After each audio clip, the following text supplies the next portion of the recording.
Yeah, man, that Leigh Wood Josh Warrington fight. Uh-huh. I feel like that fight definitely should have been made. What, maybe last year, but Oh yeah. they lined up Warrington with Luis Alberto Lopez, Ah, and yeah. thought it was a close fight. And I felt like Warrington was maybe probably should have been the winner. Like I said, close fight, so it wasn't like too crazy that Lopez did get the decision. But Lopez is carved himself a pretty nice little run as of late. Knocking out Mick Conlon, coming over here and defeating Joet Gonzalez, who has like 14 title challenges. And Lee Wood, man, that Mauricio Lara fight, he was winning, got knocked out, ran it back, and put on a nice boxing clinic himself. So now we Hmm. go over to the Leeds. Oh no, I'm sorry, Sheffield. Okay, so it's like middle battlegrounds, right, between Yeah, yeah. Nottingham and Leeds. Yeah, it's pretty much directly in between. I saw that basically half of the stadium, or there's going to be certain seating for the Leeds fans, Warrington, and then certain seating for the Nottingham Lee Wood fans. That's so cool. We don't have that here. They don't Yeah. ever do that here in the United States. So that's so awesome. Like you're there with your brethren, and I like this guy, you like this guy. We're from the same part. It has to be such a cool atmosphere to be there. So that's pretty awesome. Yeah, I mean, obviously it stems from football. Unfortunately, football rivalries over here in the. The When I hooligans. say football, I mean soccer to you guys.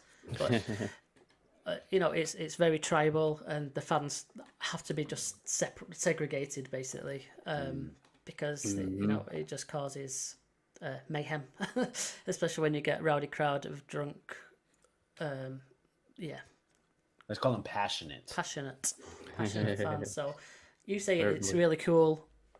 I say nah, it'd be better if it didn't have to do that. Um, but there we go. It should be a good crowd anyway. Like I say, the atmosphere would be really good. Was it the arena? So yeah, it's at the arena, not a stadium, which is Yeah. probably about right. It probably doesn't warrant an arena. Sorry, Hmm. a stadium fight. But it should be a good contest. Who do you see winning, Josh? Give us your thoughts on the fight, and then give us a prediction. I would say that, yeah, I think it's a pretty solid fight overall. Both of these guys in a kind of similar place. Both have had success, took a loss or two, but came back from it. And as far as predictions, I think that Lee Wood, he is probably the best he's been thus far. And I think that will see him through, and he should prevail over Warrington, who I know will be game, and it should make for an interesting contest from an action perspective. Of course, Warrington, he's been able to accomplish and overcome a lot, being a guy who isn't really known for pop or power. That being said, he is always in a fight, and it doesn't mean he can't hurt you Yeah. to a certain degree. But I just think Lee Wood, he's in probably his best fighting form at the moment, and especially just thinking about what he did last time out, I can see him winning the decision over Warrington, who will be there at the end. I'd imagine still standing there at the end, but I'm gonna tip the nod to a decision on Woods' behalf. All right, Alex, did you throw a prediction in there? I didn't, but yeah, I think Lee Wood is the better boxer. He has better power. I think Warrington, scrappy guy, however, makes just a lot of fundamental mistakes, leading with his head constantly. It seems that he tries to be an aggressive fighter, but it just, I don't think his what you call it, basically, I don't think he's built for that to be, in that style. So that's why he's been taking, he's been having a couple, setbacks. Is because his style and basically I guess genetics, I guess because I'll say he can't crack a damn egg, and he tries to fight an aggressive style. That's just not gonna it's not gonna go well for you when you're facing guys that do have skills, do have power, do have advantages over you. But the good thing is Warrington's going to come to fight. Lee Wood's going to come to fight. So I think we're going to get a very nice fight. Good product, I should say, in the ring. But yeah, Lee Wood. Uh, Fuck it. I'm gonna say late stoppage. All right, stoppage. Not being quite impressive, to be fair, because Yeah, I guess the common of opponent obviously is Lara. You can't always judge it off that because one beats one and the other doesn't necessarily mean that Leigh's going to beat Warrington. But I think you mentioned it, Josh, that Leigh Wood seems to be the informed fighter, doesn't he, at the moment, and on probably riding that wave, and Warrington seems to be on the decline. Mr. Pad had put into the chat there, you can see that he didn't realise that Leigh Wood was 35, thought he was younger.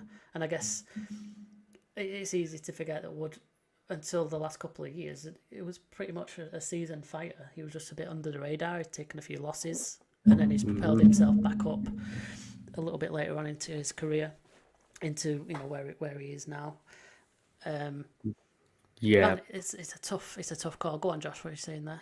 I was just gonna say, yeah, that's noteworthy, and I like to see it because of the fact that we often have certain scripts that can kind of play out in a fighter's career when you factor in the age and all, but you occasionally get those who, when you factor in their experience, they get a little bit older, they tend to fight at their best, and I think that's what the case is here for Leigh Wood, and he's being on some televised cards now, really getting some shine, and he's taking advantage of it. Seems like he was pretty much built for the moment from that sense. And here at 35, he looks as good as he's ever looked. It kind of reminds me of, though not exactly the same, but Bernard Hopkins. He's an example of a fighter who was fighting some of his best fights at an older age, so unique in that sense. Yeah. Okay. Oh, good. For my prediction, I didn't get it out there. Probably shouldn't have said anything because it's a tough call. I think I'm going to have to go with you boys. I think Leigh Wood is going to win. I'm not sure if he's going to get the stoppage though. I think he might just edge it on points, which I think could be a pretty decent accomplishment because Josh Warrington comes to fight. He's always he's got a good engine on him. So if you can outpoint Warrington, it's a very good victory. Cool. Okay. Then the undercard to that, let me switch that screen back, is Kieran Conway, 19 wins, 3 losses, and a draw against Linus Udofia. I can't pronounce his name. Yeah, I don't know that. Him, I do not know, but interesting. He had a loss not long ago against Denzel Bentley. Oh, okay. Split decision, right? Yes. Yeah. Ooh. Interesting. And you can see a familiar name on there, Terry O'Connor. Oh, really? I don't know whether he had the correct scorecard or not. I don't know, but that's quite a funny coincidence. Kieran Conway's had a few losses. I'm trying to think who he got beat off Ammo Williams last year. Yeah. I remember that fight. So yeah, that's an undercard fight. It kind of looks fairly competitive on, I guess. Hoppy Price is also in action. A little bit of hype around him. 11-0. Not a very big puncher though. All right. Yeah, long guy, especially for the weight. Okay, 5'8.5". A good name, Drago, because he's named Ivan, which is interesting. Okay, let's move on from that one. I think it's Harper Breakus. That's interesting, though. I like Terry Harper in that fight. Didn't see that. Yeah, Breakus is coming back out of retirement or whatever it may be, of course, or whatever it was considered to be. But yeah, I like Terry Harper. She looks like she's been in top form in training and in good shape. So yeah, decision. She had a win not too long ago, was it? Yeah, just earlier this year. Manchester Arena. That would have been on the undercard of a big fight. I can't think what it was. So was that a Terry Harper decision, you think, there, Josh? Yeah, I think so.